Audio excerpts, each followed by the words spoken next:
आज हम इस तस्वीर का विश्लेषण करेंगे। तस्वीर कनाडा से आई है, जहां G7 सम्मेलन हुआ है। क्या आपको इस तस्वीर में मोदी जी दिख रहे हैं?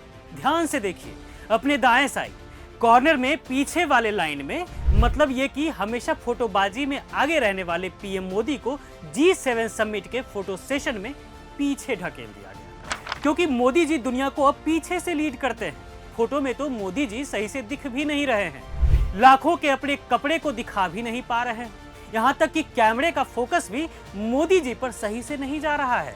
अब आप सोचेंगे कि हम क्यों इस तस्वीर को आपको बार बार देखने को कह रहे हैं। दरअसल इस तस्वीर के आने के बाद हमारे देश की गोदी मीडिया खामोश हो गई है, क्योंकि मोदी जी कहने को फ्रंट से लीड नहीं कर पा रहे हैं। वहीं आप इस तस्वीर को देखिए, ये क्वाड समिट 2022 का है, जिसमें मोदी जी के इस फोटो को प्रचंड शक्तिशाली बताया गया था। गोदी मीडिया बता रही थी कि मोदी जी तो दुनिया को फ्रंट से लीड कर रहे हैं। खैर, गोदी मीडिया ही क्यों, मोदी जी ने खुद ट्वीट कर बताया था कि वे दुनिया को फ्रंट से लीड कर रहे हैं। देखिए इस ट्वीट को। मोदी जी के अनुसार वे ही 2022 में बता रहे थे दुनिया को कि क्या करना है, कैसे करना है। आखिर हम विश्वगुरु जो ठहरे। भारत का तमाम गोदी मीडिया लिख रहा था कि मोदी दुनिया के नेताओं को लीड करते हैं। गोदी मीडिया के एंकर चिल्ला चिल्ला कर बता रहे थे कि ये तस्वीर बहुत कुछ कहती है। ये तस्वीर भारत के बदलते रुख को शो कर रहा है।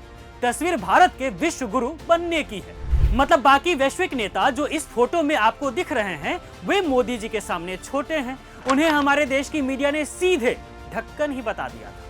लेकिन अब इसी देश के वही गोदी मीडिया पता नहीं कहां छुपी हुई है। गोदी मीडिया को अब ये फोटो नहीं दिख रहा है जो G7 समिट की है, जो कनाडा से आई है। फोटो को गौर से देखिए, आपको लग रहा है कि मोदी जी से किसी को कोई लेना देना भी है।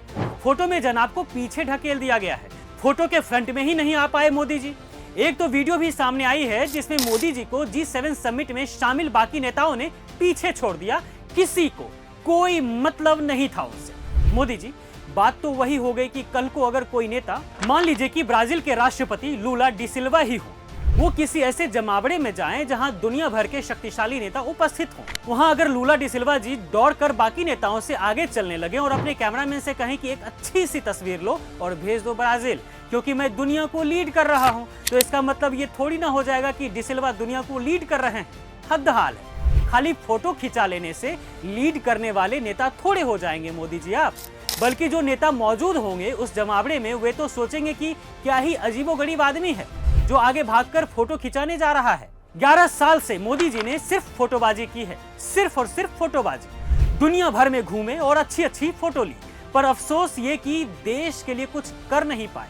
पाकिस्तान के साथ संघर्ष जब हुआ था तो उसमें दिख भी गया कि दुनिया भर के देश भारत को कितना पसंद करते हैं, कितना सपोर्ट करते हैं। किसी भी देश ने खुलकर भारत का समर्थन नहीं किया। लेकिन जब फोटो की बात आती है तो मोदी जी के एक फोटो को हमारे देश की मीडिया शक्तिशाली बता देती है और पता नहीं क्या क्या कह देती है, मानो कि जैसे भारत के प्रधानमंत्री ही दुनिया को चला रहे हों। भारत जो कहता है दुनिया में वही होता है। पर परम प्यारे गोदी मीडिया, ऐसा तो हुआ नहीं। पिछले कुछ सालों में वैश्विक पटल पर भारत लगातार कमजोर हुआ है, तो किस हिसाब से देश विश्वगुरु हुआ और किस हिसाब से मोदी जी दुनिया के मुखिया हो गए। जब क्वाड समिट के फोटो पर बकैती दम भर किए, तो आज G7 समिट का जो फोटो आया है मोदी जी का, उस पर क्यों नहीं कुछ बोल पा रही है गोदी मीडिया। मोदी जी ने दौड़कर सबसे आगे जाकर फोटो खिंचा ली, भेज दिए भारत, और फिर शुरू हो जाता है गोदी मीडिया का अल्लाह रुदर।